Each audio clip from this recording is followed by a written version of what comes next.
अब हम लोग एक ऐसे सर्किट की स्टडी करने जा रहे हैं जिसके अंदर सिर्फ कैपेसिटर लगा हुआ है। Pure circuit containing capacitor only, या इसको आप कह सकते हैं कि प्योर कैपेसिटिव सर्किट। ये pure capacitive circuit, capacitive circuit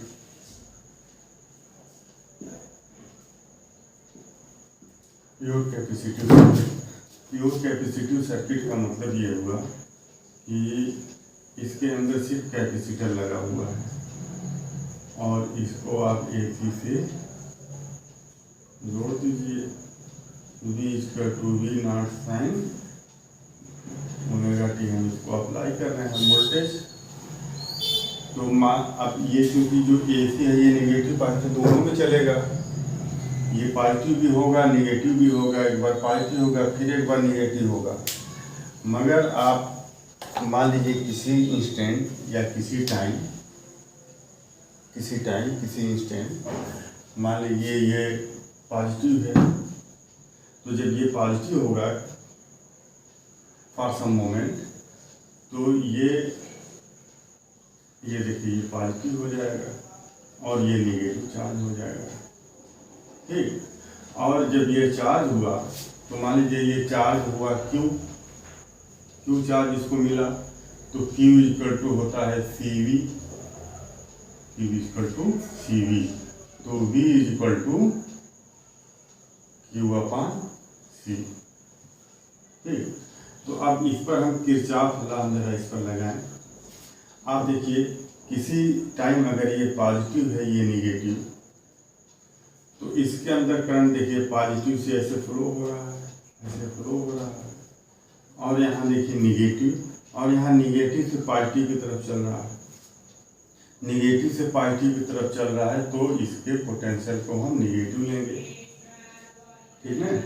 और फिर उसके बाद ये करंट इसमें देखिए कैसे चल रहा है, ये करंट इसमें ऐसे चल रहा है ऐसे, और ये पॉजिटिव चार्ज हुआ तो ये करंट इसमें देखिए पॉजिटिव से नेगेटिव की तरफ जा रहा है ऐसे, ये पॉजिटिव चार्ज हो जाएगा और करंट पॉजिटिव से नेगेटिव ये जाना शुरू किया।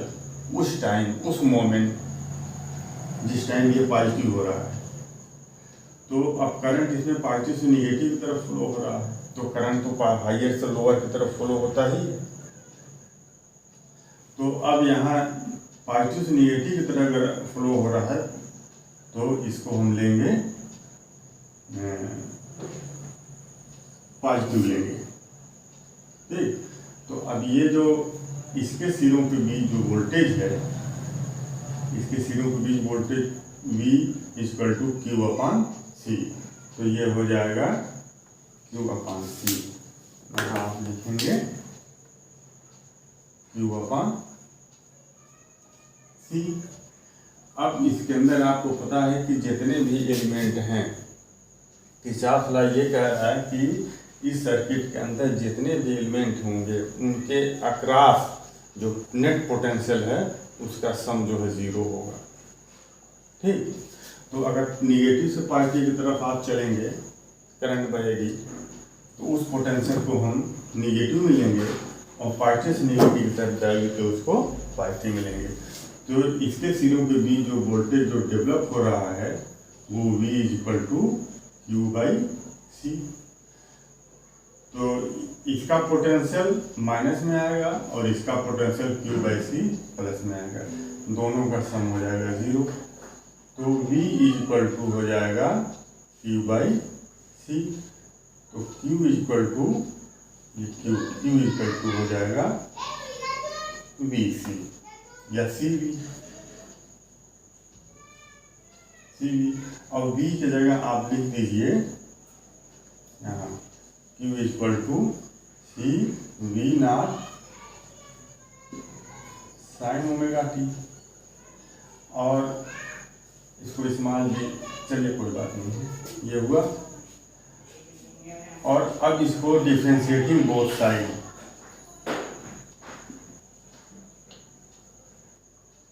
डिफरेंशिएटिंग बोथ साइड, दोनों साइड हम with respect to T, time के रेस्पेक्ट में हम इसको क्या क्या करेंगे, डिफ्रेंशिएट कर दें। तो ये हो जाएगा d q upon d t equal to c बाहर आ जाएगा और डी और ये भी बाहर आ जाएगा वी नॉट, क्योंकि वी नॉट भी कांस्टेंट ही होता है, किसी पर्टिकुलर एसी के लिए ये वी नॉट कांस्टेंट होता है। अब ये हो जाएगा डी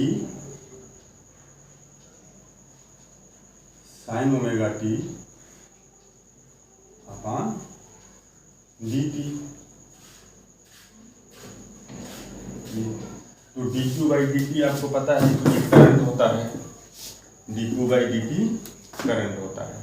तो ये हो जाएगा current I equal to c we naught, I equal to c we naught. और इसका इंटीग्रेशन क्या होगा, साइन ओमेगा टी का इंटीग्रेशन कॉस ओमेगा टी होता है, ठीक। तो इसका इंटीग्रेशन हो जाएगा कॉस ओमेगा टी। अब इसमें देखिए, इसमें दो फंक्शन है, एक फंक्शन तो ये जो साइन का है और दूसरा फंक्शन ये ओमेगा टी का है। तो एक बार साइन ओमेगा टी का डिफ्रेंसिएशन करेंगे और फिर मल्टीप्लाइड बाई ओमेगा टी का करेंगे। ओमेगा टी का डिफ्रेंसिएशन टी के रेस्पेक्ट में करेंगे तो ये ओमेगा आ जाएगा, ठीक। तो आई इक्वल टू हो जाएगा omega C we naught cos omega T. अब देखिए ये यहाँ बी साइन के टर्म में है और यहाँ आई कॉस के टर्म में है, तो इसको हम जो है चेंज करेंगे साइन के टर्म में। तो साइन के टर्म में देखिए इसका क्या फार्मूला होता है, देखिए sign pi by 2 plus theta, ये भी होता है कॉस थीटा, कॉस थीटा होता है। और sign pi by 2 minus theta, ये भी होता है कॉस थीटा।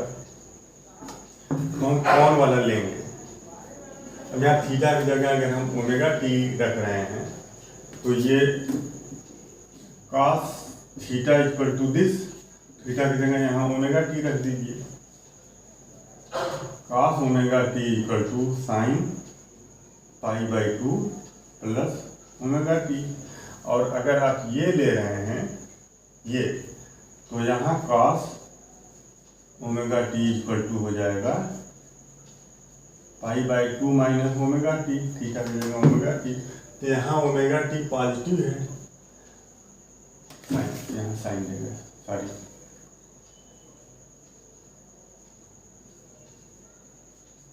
यहाँ ओमेगा टी देखिए पॉजिटिव है, साइन ओमेगा टी साइन में, और यहाँ ओमेगा टी निगेटिव हो जाएगा। तो हम इसको हम नहीं लेंगे, हम वो लेंगे जिसका ओमेगा पॉजिटिव में आए, तो ये वाला हम लेंगे, ये लेंगे, ठीक। तो आइए रखते हैं, I equal to omega C we naught, और ये हो जाएगा sine omega t plus pi by 2, pi by 2। अब यहाँ देखिए इसको आप लिख दीजिए, ये v naught upon 1 upon omega c लिख दें, ये ओमेगा 1 अपान ओमेगा सी लिखेंगे, बात वही चीज़ है। ये इसको मल्टीप्लाई करेंगे तो ओमेगा सी ऊपर चला जाएगा।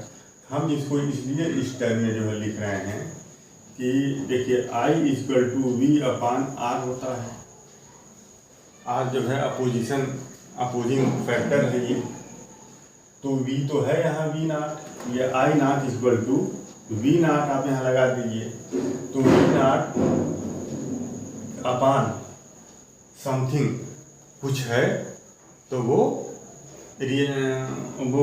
रेजिस्टेंस हो जाएगा, और कैपेसिटर के रेजिस्टेंस को हम कैपेसिटिव रिएक्टेंस कहते हैं। तो हम इसको वी नॉट अपान आर इस टर्म में लाने के लिए हमने इसको ऐसे किया, sign omega t plus pi by 2, ठीक। तो अब यहाँ देखिए, अब ये पूरा कांस्टेंट है, V0 अपान 1 अपान ओमेगा सी, ये पूरा कांस्टेंट है। इसमें जितने हैं सब कांस्टेंट है। तो इस कांस्टेंट की जगह एक नया कांस्टेंट हम रख दें I0, जिसे हम क्या कहेंगे, इसे हम ये पीक वैल्यू कहेंगे करंट की। ठीक, तो अब ये जो देखिए, ये ओमेगा, ये voltage current I0 equal to V0 upon 1/ω/c। तो करंट इक्वल टू वोल्टेज अपना अपान रिएक्टेंस जो अपोज कर रहा है करंट का। कंडक्टर के केस में वो R हो जाएगा,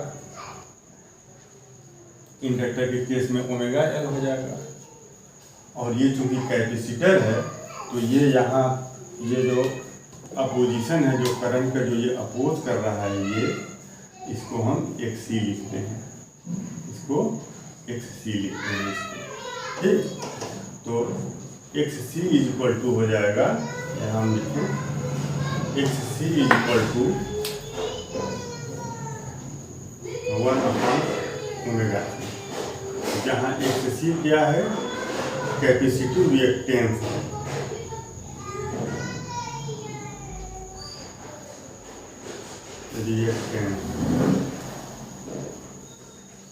तो ये कैपेसिटिव रिएक्टेंस वो फैक्टर है जो पाया जाता है किसी कैपेसिटर के अंदर, और वो अपने अंदर से बहने वाले करंट का अपोज करता है।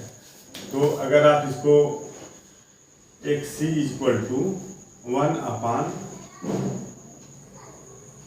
यहाँ देखिए सॉरी, तो I0 इक्वल टू क्या हो जाएगा, I0 equal to V0 upon 1 upon omega C की जगह XC। तो I0 equal to V0 upon capacitive reactance, ये कैपेसिटिव रिएक्टेंस हो जाएगा ये। ठीक, और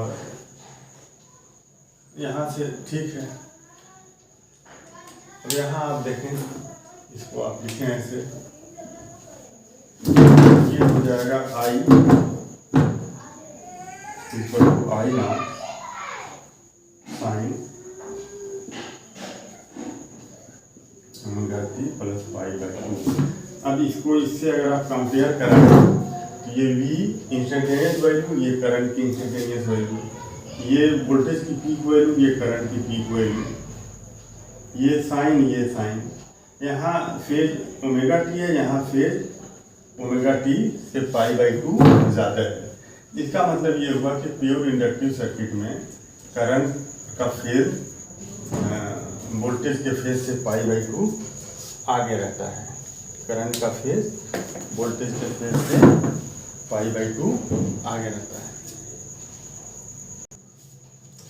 प्योर कैपेसिटिव सर्किट में करंट π/2 वोल्टेज लीड करती है। यहाँ लिख दीजिए, in pure capacitive circuit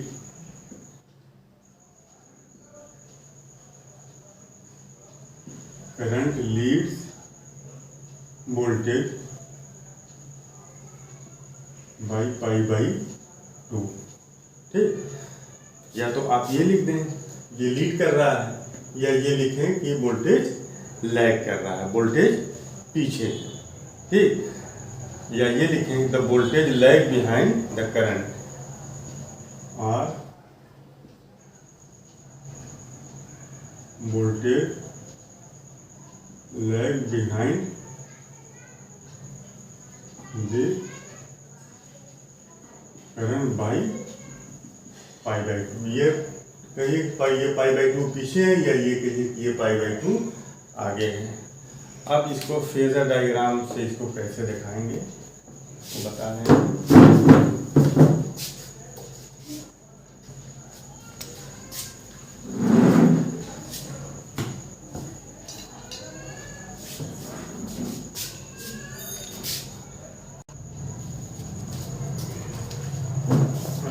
phasor diagram देखते हैं।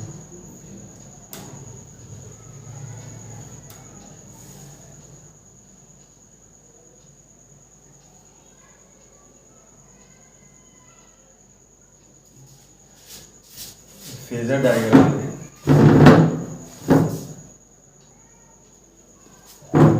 ये x और ये y, यहाँ अगर आप दिखा रहे हैं v0, इस पर अगर आप दिखा रहे हैं v0 और ये x एक्सिस से इसका फेस ओमेगा t है, तो अब करंट को π/2 आगे दिखाएंगे आप, तो इसके परपेंडिकुलर π/2 आगे। अब आप इसको दिखाएंगे करंट को, यहाँ आप दिखाएंगे I0, तो ये I0 ये V0 से π/2 आगे, ठीक। या इसको बहुत सिंपल फॉर्म में अगर आप दिखाना चाहते हैं तो इधर आप दिखा दीजिए V और करंट को π/2 आगे दिखा दीजिए आप, ये आप दिखा सकते हैं। तो ये इसका फेजर डायग्राम हो गया। और नेक्स्ट वीडियो में इससे रिलेटेड कुछ न्यूमेरिकल्स बताएंगे और इस पर देखिए, इस पर अभी बात हो जाए।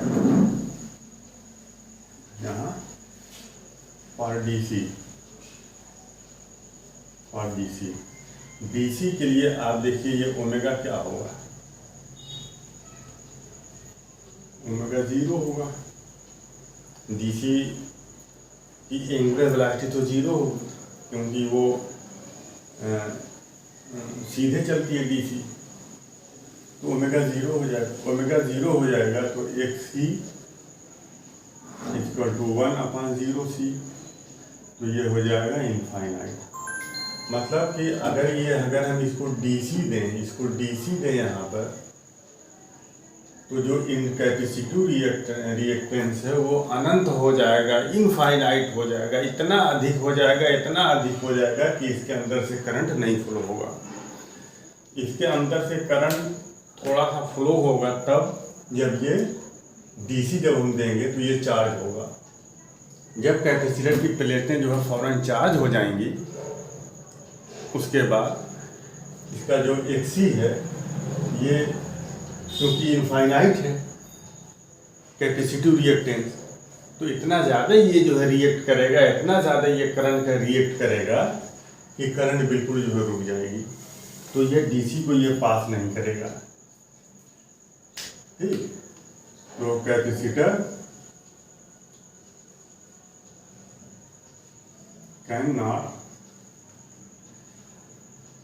पास डीसी करंट, ठीक, मगर एसी को ये पास कर देगा, ठीक। एसी के लिए इसका रिएक्टेंस कम हो जाएगा, तो कैपेसिटर कैन पास एसी को तो पास कर देगा अपने अंदर से, मगर डीसी को ये पास नहीं कर पाएगा क्योंकि डीसी के लिए जो कैपेसिटिव इंडक्टेंस है वो इनफाइनाइट हो जाएगा। तो अब नेक्स्ट वीडियो में इससे रिलेटेड कुछ क्वेश्चन लगवाएंगे और फिर इसके बाद हम उस सर्किट की स्टडी करेंगे जिसमें इंडक्टर, कैपेसिटर और रेजिस्टेंस तीनों हो, या सिर्फ इंडक्टर और कैपेसिटर लगा हुआ हो। Means LR circuit, LCR circuit, CR circuit जिसमें कैपेसिटर इंडक्शन लगे हुए हैं, इसकी पूरी कंप्लीट एनालिसिस किया जाएगा। तो वीडियो पसंद आए तो लाइक कर लीजिएगा, चैनल को सब्सक्राइब कर लीजिएगा ताकि नेक्स्ट वीडियो जब अपलोड हो तो उसका नोटिफिकेशन आपको मिल जाए। Thank you.